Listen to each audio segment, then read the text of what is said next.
Welcome to Doing Business with a Servant's Heart podcast. I'm so excited for season 2 and the great guests you're going to hear from, their struggles, how they overcame their struggles, their triumphs. Through personal and business life, I think they're tied together, and we're going to share great stories about that. This show isn't just about me. It takes a lot of good people working with me. Among them is my partner, H7 Network, and Clay Hicks. Building relationships, building community is the mission of H7 Network. They want to create a network of champions where everybody wins.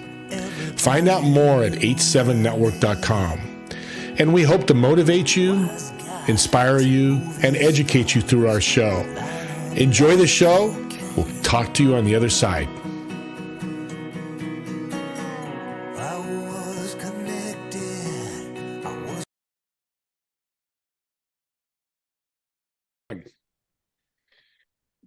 Welcome again to Doing Business with a Servant's Heart podcast. This is your host, Steve Ramona. And as I always say, and I always have, as a servant in this world that's serving in business, but also personally as well. And that's important to me because I believe personal and professional runs together. This guy exudes that. He is giver as much as I am or more. And I love that he's on this show. Mr. Bruce, welcome to the show. Hi, thanks, Steve. Great to be here. I see the giant. You got your giant shirt on, and if you could see in the corner, I got my Lawrence Taylor piece peeking out in the. There he is. The New York Giants, but yeah, kindred spirits there. Same name, exactly. We definitely are. Let's talk. Ask the Plan Man. As I've told you, it's such a cool name. How'd that come about, and what's that telling me?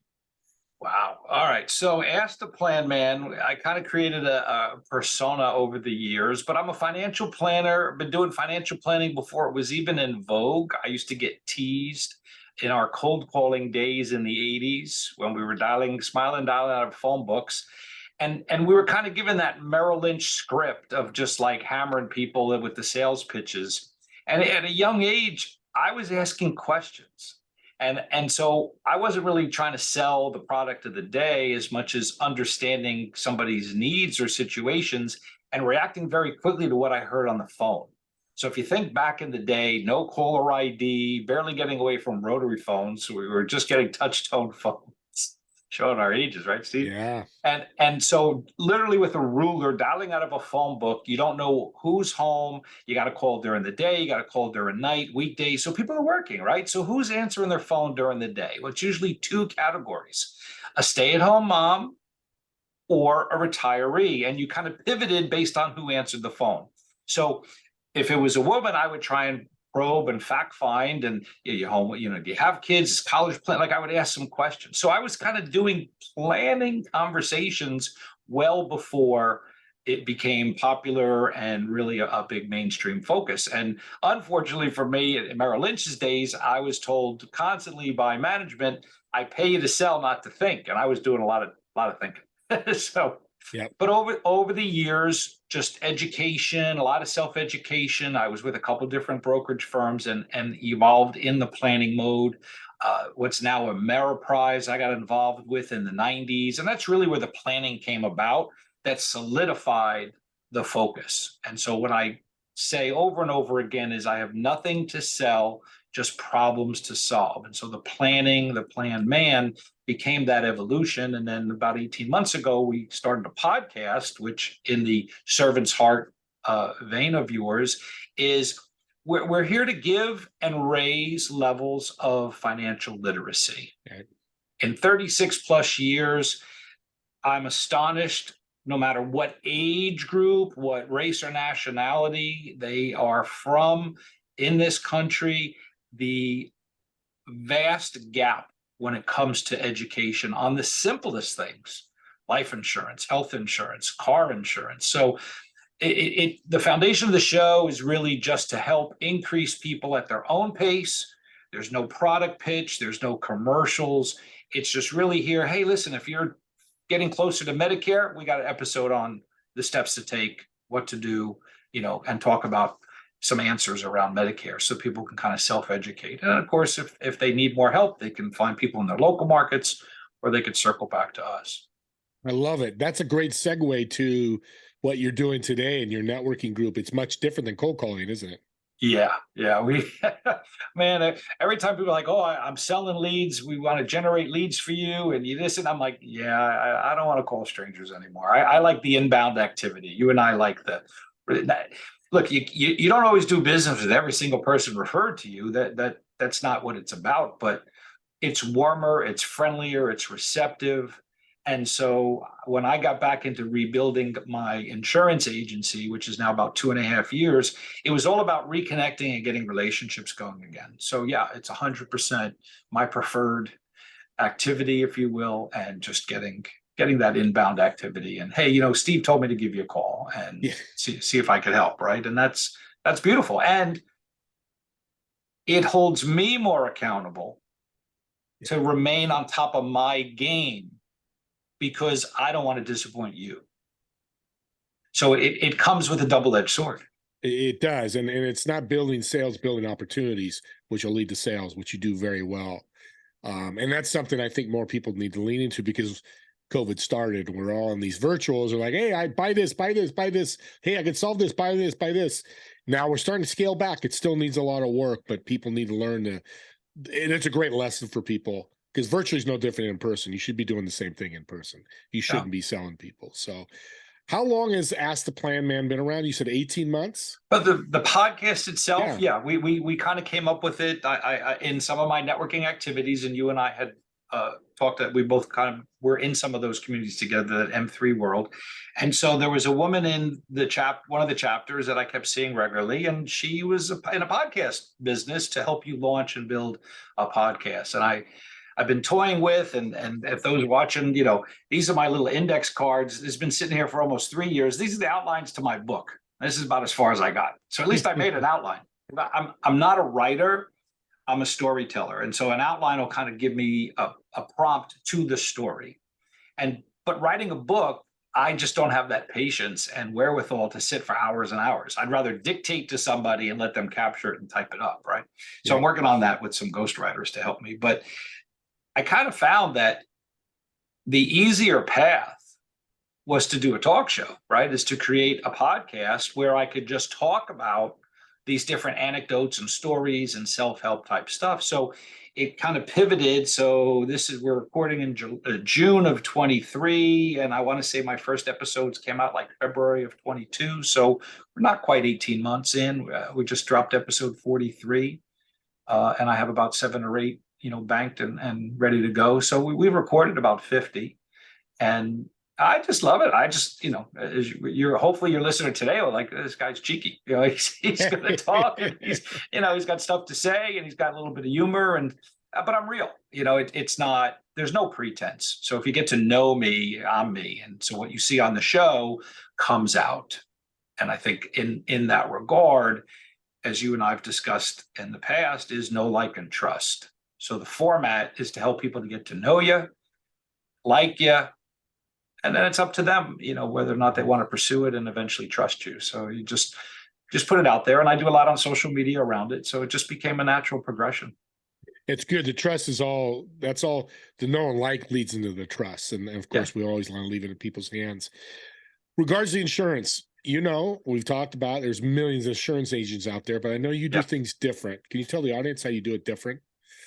Sure. So I'll just plug it in. So if you see behind me, it's Weinstein Wealth Insurance Solutions. So that's our insurance agency. My wife and I started about 2.5 years ago. So Robin and I started this. And over my years as a financial advisor, I would do things in the life, disability, long-term care side. And the brokerage firms weren't geared for Medicare or health insurance. So I tended to refer those out. And so once we started focusing strictly on the insurances, we added those disciplines and then built up a regime in that regard. To your question of what do we do differently? Well, if you go back to when I wasn't doing health or Medicare, I had to find referral partners. And again, going back a long, long time, I was maybe one of the early adopters of these networking groups that exist. I got turned on in the late 90s to LATIP, which is like a BNI. So depending on what part of the world you're in and where these groups congregate, there's NPI, there's all kinds of different groups out there. And a client of mine introduced me to LATIP, And I joined and I got a sense of it, and it was a little bit hokey for me, and the group didn't make it, and it kind of went away. And then the dot-com bust happened and the market kind of crashed. From those days, you're the Silicon guy. Mhm. So, the all of that fallout from the dot-com bust. And I basically knocked on a few doors of friends, colleagues, not coworkers, but people I was collaborating with, right? Estate planning attorney, CPA, mortgage brokers, realtors. And I said, listen, I have this idea. You may have heard some concepts like. And so I started my own group, which was a New Jersey area networking group. We called it BANG, Brunswick area. We had to be careful with the website we created. So it was BANG, Brunswick area. We lived and worked outside of the New Brunswick, New Jersey area, which is where Rutgers is. We have J&J headquarters, AT&T's headquarters. So a lot of big corporations in that central Jersey market, very healthy for financial advisory type business, certainly teachers, universities, and the like. So we were the Brunswick area networking group. And if you didn't type that in properly, you got different connotations on the internet. So we were NJ Bang, so we changed it to NJ Bang, so New Jersey. But we met twice a month and we collaborated in networking activities. But then we also did more where we kind of mastermind-esque. Again, that word wasn't thrown around as much, but again, people might be familiar with groups like Vistage or Board of Directors or this mastermind concept. And so basically our edict was more than just networking. The value prop was to help each other with each other's businesses. So Steve has a technology background. I have a finance background. We can bring something to each other's education because most of the people there in these groups are solopreneur, entrepreneur, small business owners. They know what they know, and they've got a big gap of blind spots. And so when you bring these people together in that environment, you're helping each other elevate your business acumen. Now, it didn't mean that Steve's going to have to give me business, but hopefully I'm front of mind being a member of the group in that community, that if something came up, financial or insurance, that Steve might think of me in that opportunity. But there was no mandate. It's not like BNI kicks you out, because you didn't refer or do business and there's a mandate. LaTip would record, well, how many tips did you give? Well, again, in that regard, what was a tip? And it turned out to be pretty phony baloney, in my opinion, of what was going on or considered. Somebody would hand me a card and say, here, call this guy. It's a local florist. Well, did you talk to him? No. Did they expect my call? No. Well, then how is that a tip? I could have walked in there and gotten a card.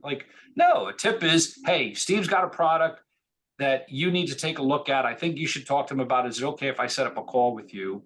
And this is why I think it could help you. And it's like, well, yeah, definitely have him give me a call. I want to use info. Okay, that's a tip. That's an activity. Now, that it's not that person's job to close the deal. It's up to Steve and I to close the deal. But at least you're giving me an opportunity that's teed up. That's the key word, right? It's teed up. It is. So our group went in that regard, and you and I've again spoken offline a little bit about walking into big rooms and the intimidation factors, and all these different things in the networking world. So I've just tried to build something where there's a higher level of intimacy and trust from a referral partner relationship, right? Or just doing business. And again, I could look at the closest contacts I have of who I refer the most business to, and they come from longer term professional relationships. And it's not necessarily because they gave me the volume of business back as much as they've been there when I needed them for my client in that moment. Because that's probably even more valuable. So if I'm sitting in a client meeting with you and you're having some questions or tax problems or estate planning issues, and I grab my phone and say, give me 1 second, and I text my CPA, and 2 seconds later, he's either calling or responding. Well, look what that just did in your eyes to being able to find an immediate solution to something you were just dealing with. So it made me more valuable and the go-to conduit in my years and longevity of the industry, is that I want people to always come to me, and then I'll either find them I can either do it or I know somebody who will, right? The I got a guy concept, which I should have branded 20 years ago.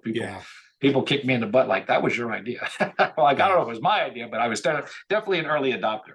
So it's a value proposition. Those listening to this and looking into building stronger relationships and value for your clientele and inbound activity, become the go-to person. Let them come to you regularly.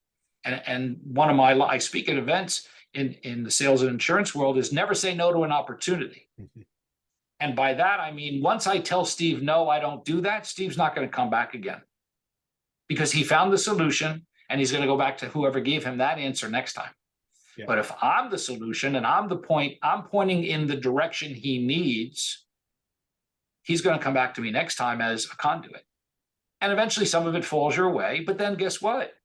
We're feeding our referral partners, aren't we? Yep. You're going to bring in the estate planning person, the B2B CFO, the mortgage broker, the realtor, the commercial lender, whatever it is. And so that's the value prop. Insurance is insurance. I can talk rings around this, that, the other thing, give you strategies and ideas. I don't set the price. It's a commodity. Insurance in general is a commodity. Bruce Weinstein's and the plan man's not a commodity. There's value there. So I got to build and promote that value prop. And that's the deliverable your listener wants, to pursue is go be more valuable besides just the transaction. Great tips, because that's the new way of doing business. And both of us are following that path. And those are great tips. Listeners, please listen to the tips they just threw out there. You have a business, you're an entrepreneur, big, small, doesn't matter. Send your salespeople out to these meetings and build relationships. Don't sell. Sell will come. Be prepared. Get your presentation ready, but don't do the presentation right away. So let's do a shout out, because you guys so many golden nuggets right now, Bruce. How can they get a hold of you if they have any questions or want to work with you? So certainly love to have anybody follow the show. So planman.tv will get you to my podcast my YouTube channel for the podcast, but we are Ask the Plan Man pretty much anywhere on social media. WeinsteinWealth.com will take you to our business website. Everything insurance related on there. We're duly licensed, life and health, as well as property and casualty. So what does that mean? Life, health, disability, long-term care, annuities. What am I missing? Disability insurance, small business owners for group benefits, P&C, auto, home, commercial. So if it has an I, I'm your guy, anything insurance related. I got tons of taglines. So you can find us in any of those. We got toll-free numbers, 844-PLAN-MAN, 844-WE-COVER, but it's pretty hard not to find us in this space. So thank you for that. No, and anybody reaches out, because I've had a couple of great conversations with Bruce, I will send you a gift. So if you reach out to Bruce and mention this podcast, I will mail you a physical gift for doing that, because I want to thank you, because this guy knows his stuff. Insurance is everywhere, but you can see he's much more than insurance. That's just where he hangs his hat on, is the financial and the insurance. But his main gig is connecting people. And that's why I wanted him on the show, because a true servant will connect. Like a leadership, right? Leadership leads from the back, not from the front. And real quick on it, anything insurance related, the big two areas are Medicare and health insurance these days. Okay. And because they're government programs, you know what that entails. Lots of bad information, disinformation, wrong information given out. They're government entities, there's the information. And when you call into them directly, Obamacare, the marketplace, they're not agents, they're order takers. They're not advisors. They'll sign you up, but they're not going to guide you and tell you what to be doing. And so one of the things I say point blank is, don't go it alone. It doesn't cost you anything to work with an advisor. So whatever state you're in, whatever market you're in, whatever marketplace or exchange you need, Medicare or otherwise, these people are paid by Medicare or Obamacare to put you in the right program. It doesn't cost you anything. They can't change the prices. They can't give you discounts. But you're going to call in direct and get an order taker. They're not going to protect you and tell you the things that you're walking into. And I can tell you about 85% of the health insurance Obamacare referrals we come across, we're doing it wrong. and we were in there to clean it up. And it's astonishing of the mistakes. And I go back to that financial literacy, because they don't know. There's no tutorials on this. There's no, how do I navigate, or what's my income projections, and what do I do with my 26-year-old, and am I a smoker? Like, there's so many buttons to click on. So that's a piece of it. Whatever you do, we get paid by the carriers. So it's not an add-on cost to talk with an advisor in the space. Great distinction, because it is a pain in the butt and very complex, especially when you get older in Medicare. Your mind is not at the same level it was when you were in 20s and 30s. So it's even more important what you do. So And they're thank you for- bombarded, they're bombarded with sorry. info. Yeah. It's a foot high of material that starts showing up. And then they're screaming. They're like, what am I supposed to do with all this? Because it's just paralysis by analysis. That's bad. And that's not good, because inaction is the worst thing you can do, especially with somebody. If you're not covered and you got something come up, there's big problems. So I have a question. I hear this all the time. I know you'd have a great answer for this, is with regards to finding an insurance agent. Okay. Yeah. What should my listeners look for In an insurance agent? Wow. Well, I think chemistry in the communication is important. I think you get vibes from people. Now, my strength is communication and education. And so I hope that comes out and pours out of me in all of what I do. And back to your, leading and serving first. So I'm all about the information. And knock wood, time and time again, when I have people call me or find me and I delve into things, I'm big on setting expectations. I try and discover and ask and uncover the right questions, and educate them on, well, Steve, it's going to go this way. We've got path A and we've got path B. I'm going to break down A. We're going to cover it against B. And then I'm going to put it in front of you so you can understand all of it. I'm going to answer all your questions to make sure you're comfortable. This is why people don't act. They're not comfortable with the decision. They're afraid of making a mistake. They don't know what's right or not.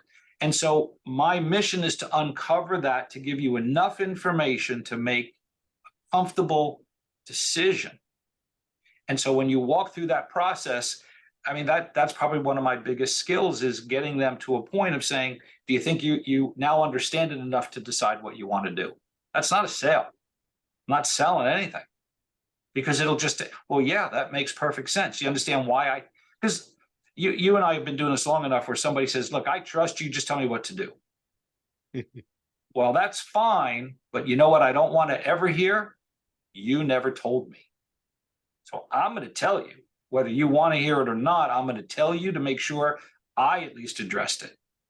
Because when that happens, you're like, oh, dude, you never told me I had a $5,000 deductible. Oh, sure I did. You heard what you wanted to hear. Right. A client called the other day panicking. He just switched over. He lost his Cobra. Cobra is an extension of his company's health insurance. It's running out.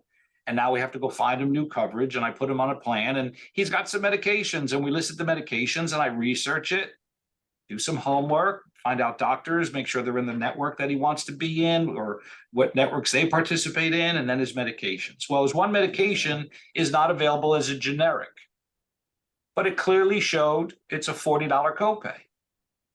Okay, that's what I told him. Your generics are 20, your non-generic is 40. Great. Guess what he does? He calls in and he gets his first prescription filled on the new plan, and he's now panicking. They tell him the cost is $2,000. So he's blowing me up. You told me it was $40. So now I'm like, oh shit, did I do something wrong? Like, wait a minute. I'm like, well, hold on, let me get on the phone. So now I'm like calming him down. Tell me what happened. Well, the CVS or Walgreens, whatever, they sent me a text saying, my prescription's ready. It's $2,043. I'm like, all right. I said, let's get the phone number. Let's call the carrier. We call the carrier. We get the prescription services people on the phone. She's looking it up. Yeah, I see it was submitted here, $2,043. And he's flipping out, right? Oh, that's what you told me. Hold on. It's just patient responsibility, $40. But again, but panic button, right? And I'm panicking because, like, shoot, did I tell? I'm like, I'm pretty sure I did my homework, right? Like, but I putting the seed down in me, and then he's making me, and I'm like, I had to drop everything I did. I'm very concierge in that regard. Let's figure it out. He's like, oh, catching his breath. He's like, thank. And even the woman on the phone at the insurance company, she's like, oh, I don't blame you for panicking. She said, I'd be panicking too if somebody told me my medicine was $2,000. Yeah. Yeah. No, But that's a great story. And I knew you'd give me a good answer because there are a million insurance agents and people want to price quote all the time. But you just can't, talk to 20 people and get the slowest quote, because this stuff will happen that you just mentioned on the flip side, where the guy just pays $2,000, had no education, no one to follow up with, or terrible follow up, or terrible education, and finds out later he should only been paying 40. And I've heard that over and over. So Bruce, I really appreciate that answer. And we're running out of time. We have to do part 2. all right. Because there's a lot more we can cover. But I want to thank you for being on the show. These nuggets, insurance is that must-have boring thing in the world. You've talked about it. We've talked about it offline, but you really try to help people. I'm glad you finished with that story because that's important. Literally, you saved the guy $2,000 in a sense, by spending an hour or two that you did, and that's what we should be doing as leaders, flat out leaders of business. So with that, buddy, go ahead. My buddy Brad, it's his trademarked line. He's like, insurance sucks. We just help it suck less. So Perfect. Bruce, thank you. That's a great line. Well, with that being said, I want to thank you for being on the show again. This has been great. Part 2 is going to come around the corner, so listeners, keep an eye out for that. So last thing, one favor, can you give my audience, because you've been through a lot in your life, a piece of advice that's helped them, maybe help them in their journey in life? It's one of the first things I learned as a young stockbroker. And remember, in 1986, collaboration really didn't exist. Mm-hmm. Meaning one professional in the same space, you were viewed strictly as a competitor and they would stomp you to get you out of the way. And so collaboration really didn't exist. We were the young brokers Merrill Lynch was hiring in the day were clear threats to the senior guard, right? And so I was fortunate enough to get in a small clique of guys. I'm Jewish. There were some Jewish guys in the group. Now, this is in Princeton, so there's not a lot of Jewish people in Princeton. It's a very waspy, wealthy area to begin with. But there were 3 or 4 investment guys, stockbrokers at Merrill, very successful. And so, being a young Jewish kid, they come out to lunch with us and, kind of took me under the wing. And so, bless his heart, may he rest in peace, Stan Rosenthal said this to me literally one of the first times. He says, you check your commissions every day. You write down your trade tickets, how much you should have gotten, and you reconcile it the next day because they would put your commission run in your box. And then at the end of the month, you'd get another report. He says, if you don't watch your money, nobody else will. And so I tell that to any young business owner and entrepreneur, if you don't watch your money, if you don't track your commissions, if you don't know what you're doing owed, nobody else is going to. And so that when we relaunched, I'll tie it in and we'll wrap you up. When we started the new business, I went out and got a software to track commissions in the insurance space. We didn't have one client yet, Steve. It was a $2,000 a year commitment. My wife's like, what's this for? I said, I need you to learn it. I want you to get onboarded. I want you to learn it, master it, so that when the commissions start coming in, you know how to track everybody. And it's a very thorough, it tags people. It came from Steve. It came from M3. It came whatever it is I want to do. I have referral partners. It pays them their piece. It all tracks. So now she data dumps in every report because we have so many different carriers that are paying us. And it could be 15 cents. I want to know we got paid. Because if you don't think insurance companies play games with commissions, they do it denying your claims, right? You're going to get denied. You got to fight, and then all of a sudden, oh yeah, we do owe you that money, Steve. Here you go. Here's your $73, right? But squeaky door gets the oil. So as much as they play games on the consumer end of not paying claims, you bet your dollars donut they're going to play games with the commissions and have the agents tell them, hey, you still owe me $217.42. Oh, we do? Yeah, here. Let me show you. Oh, you're right. Here you go. Because I know plenty of agents that do way more business than us, don't track a single dime. And I guarantee you they're losing thousands of dollars every year. So that's my big, one of the earliest things I ever did and still to this day adhere to.